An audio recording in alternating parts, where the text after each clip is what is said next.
Hello, DCS, and happy Wednesday. So don't forget that this morning at 9:30 is our very first Zoom live science class session.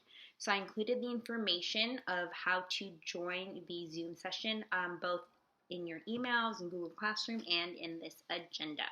Okay, so today, April Fool's Day, we have a very special birthday. Is Miss Chloe Harrington.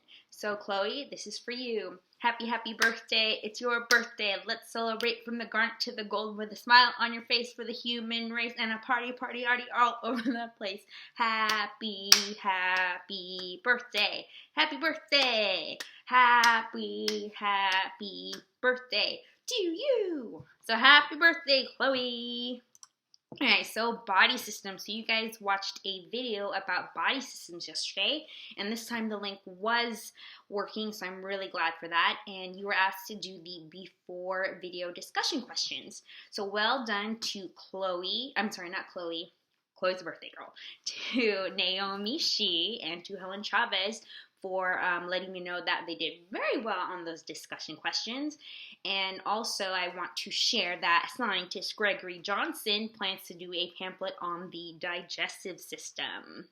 Moving on, we actually have some shout outs and a lot of I wonders, which is really good. You guys really put me to work today. So for shout outs, I just want to say that in addition to Ava Perez, Alessandra Garcia, aka Alex, and Jimena also turned in their body systems, all systems go pamphlet, so well done. I will be featuring theirs this week, but for today, I wanted to feature Ava's, and so be sure and click the link in the agenda slide to be able to see the wonderful work that she did.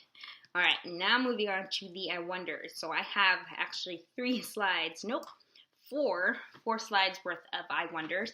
The first one asked by Mr. Jaden Aguilar, the twin brother of our very own meteorologist, Benny Aguilar.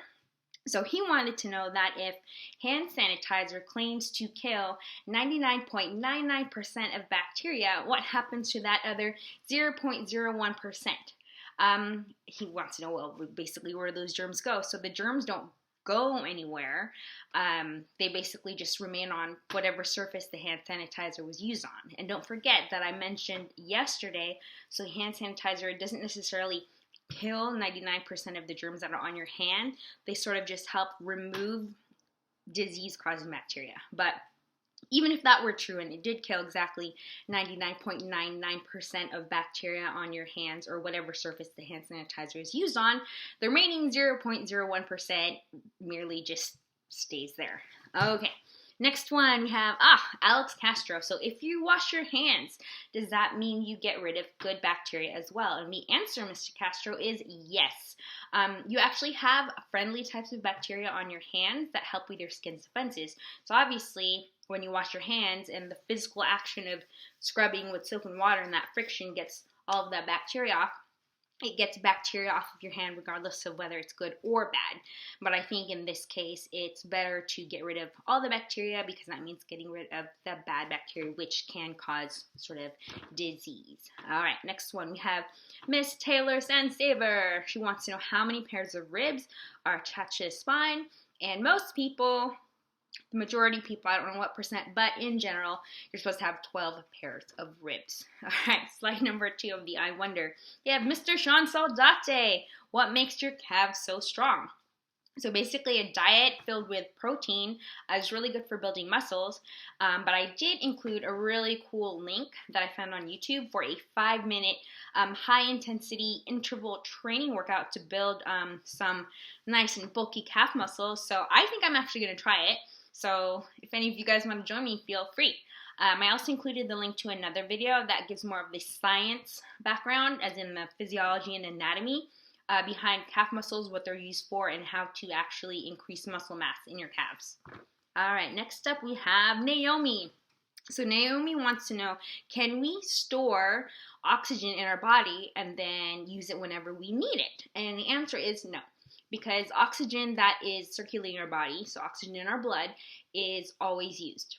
So it's immediately used by cells. So there's no point where we breathe in, we take oxygen. That oxygen is stored and is just reserved there for later for emergencies, okay? So we breathe in oxygen, it's used immediately, and then the sort of the waste product of when we breathe oxygen is carbon dioxide. That's when we breathe in, and then when we exhale a lot of carbon dioxide. So we breathe in oxygen, it's used, exhale carbon dioxide, and then it continues over and over and over again. That's why you have to keep breathing. And hence, if you were going to hold your breath,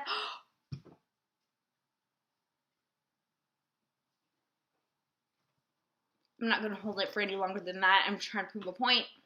I'm not going to be able to hold my breath because I'm using the oxygen that's somehow stored. I'm just using the oxygen that's already circulating, but eventually that's going to run out, and then I'm going to have to breathe. And then, fun fact, I think I've shared this to most of my classes, but that feeling that you get that makes you want to breathe when you're holding your breath, so that really, really uncomfortable feeling, like, ooh, this isn't feeling like I need to breathe. So the reason why you feel like that is not because your body needs more oxygen, but it's because your body needs to get rid of the waste product, which is carbon dioxide, from your system, because carbon dioxide eventually increases the acidity of your circulating blood. And so that's why you have to get rid of all that and exhale all the carbon dioxide. So that uncomfortable feeling whenever you hold your breath is because your body is essentially triggered to get rid of carbon dioxide, and not necessarily because it's saying, hey, I need more oxygen. It's more like, hey, I need to get rid of this carbon dioxide. Stat. All right, so next one, we have Patrick Fisher. So Patrick wants to know, it's a bit macabre, but it's actually pretty interesting as well. How much blood can a person lose before they die? So it depends on the person, the physiology, if you're male or female. But in general, according to Healthline, and I attached a link if you want to check that out yourself, if you lose more than 40% of your blood, you're kind of a goner. So adios, muchacho. Okay, next one, we have Helen, and she wants to know, what foods take the longest to digest? So things like fresh fruits, fibrous fruits are really difficult to digest. Raw vegetables, pickled foods, meat products in sort of casings, such as hot dogs and sausages, whole grains, dairy, and of course anything that's fried or processed are really hard to digest. So all those kind of things, if you're having stomach pains or digestive problems, try to stay away from eating those. That's why a lot of times if you're sick and you have something like the stomach flu, your parents are not going to give you foods with any of those things in it. They usually give you something easy to digest, like chicken soup.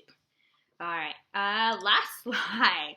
Finally, last I Wonder slide. We have Mr. Gregory Johnson. Gregory asked me, how does our food turn into stool? So this was actually shown in the video you guys were supposed to have watched yesterday, but just for laughs, I included a pretty funny YouTube video that explains it. Let's see, and let's just say a more animated way. So Gregory, I'm not going to say it out loud, but just go ahead and click on that link and you guys can watch it. It's actually pretty entertaining. It's only a few minutes long. Okay, and last but not least, we have Miss Karen Garcia. And she wants to know, does one side of your rib pop out way more than the other? Because that rib always hurts more than the other, and it's what happens to me. So basically, the answer is no. Your ribs are not supposed to be uneven. And if you feel like they are, if you're feeling pain in that area, you can help by doing exercises that strengthen sort of your back and your ab muscles. So things like yoga and crunches, okay? And then in this next slide, just for you, I included a screenshot that lists different exercises for an uneven rib cage. But obviously, I'm not a medical doctor, so I don't want to diagnose you. I don't know what's going on with you. So the best thing to do is, if you are feeling these pains, is to see your doctor. Okay, but make sure you talk to your parents before doing any of these, because I'm not necessarily telling you to do these. I'm just saying this is what I found online to help with exercises for an uneven rib cage. All right, meteorologist Benny Aguilar. So he put up the weather report for March 31st, and be sure to check it out in his renewed 7-day forecast. Because again, meteorology is not an exact science, and it's changing at all times. The science activity for today. So all you have to do is, instead of watching the video, doing the before video questions. Now you're just doing the after video questions. So if you want to, you can watch the video again. You don't have to if you feel like you remember things, but the only task or to-do activity I want you to finish is the after video discussion questions, okay? And I also posted the before video discussion questions answered on Google Classroom so you could check how you guys actually did, okay? So basically, check your answers from yesterday, do the after video discussion questions, continue your pamphlet work, tell me your I wonder, and share one thing that you learned today with a family member. And I would love it if you shared with me whom you shared a fact with and what fact you actually shared. Okay. And in closing, since it is the beginning of new month, April 1st, and I know I need to add some sort of spice to my daily routine, so I'm going to start this 30-day squat challenge. I've actually tried starting this in the past, and I've never followed through, so I'm hoping that this time I actually can follow through with maybe you guys motivating me as well. Okay, so I thought of this thanks to Sean Saldatami's question about building calf muscles. So what I'm going to do is I'm going to start this today. And let me know if you want to join me, and maybe we could even do it together during the Wednesday Zoom sessions. So I included a PDF with instructions of how to do or what you're supposed to do with the squat challenge. So yeah, come join me. Okay, so it was great to do this for you guys as always. I really enjoy it, and I'm really looking forward to seeing all of you at the Science Zoom session today at 9:30 in the morning. All right, guys, loud and proud on 3. 1, 2, 3. Falcon Pride!